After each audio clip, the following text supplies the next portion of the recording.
আমি কেবল ঘুম থেকে উঠলাম। সবাইকে গুড মর্নিং। দাঁত মাজবো, ফ্রেশ হবো, ফ্রেশ হয়ে তারপরে শ্বশুরবাড়ি যাবো, একটু কাজ আছে।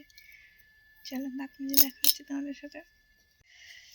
তো বন্ধুরা দেখো আমি চলে এসেছি আমার শ্বশুরবাড়ি। এখন আমাকে কাজ করতে হবে। চলো এখন ঘর ঝাড় দেবো, রান্না করবো। চলো তোমাদের সাথে রান্না করে তারপরে দেখা হচ্ছে। কপি কপি কপি কপি বিড়াল বিড়াল বলো বলো আমরা এখন আমি এখন চলে এসেছি এই বাড়ি থেকে। এই বাড়ি আছি, পরে দেখা হচ্ছে।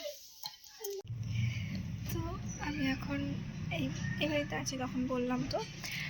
বাড়িতে এসে আমি রান্না করেছি, কেবলই রান্না করলাম। চলো দেখাই কি রান্না করেছি। এই দেখো পাঙাশ মাছ ভাপা করেছি, এখানে কেবলই রান্না করেছি, খুব বড়। তো আমি এখন চান করতে যাব। চান করে এসে তারপর তোমাদের সাথে দেখা হচ্ছে। তো আমি চান করে রেডি হয়ে আসলাম কেবল, কারণ আমি এখন রিলস বানাবো। চলো রিলস বানিয়ে তারপরে তোমাদের সাথে দেখা হচ্ছে। তো বন্ধুরা আমার রিলস বানানো হয়ে গেছে, কষ্ট হয়ে গেছে। চলো ভাত খাবো এখন, ভাত খেয়ে তোমাদের সাথে দেখা হচ্ছে। তো তখন বললাম যে দুপুরে খেতে যাচ্ছি। খেতে গিয়ে এসে তারপর ঘুমিয়ে পড়েছিলাম, উঠে তারপরে একটু বসেছিলাম। আবার এখন রাত হয়ে গেছে, খেয়ে আসলাম, এখন ঘুমাবো। সবাইকে গুড নাইট, টাটা।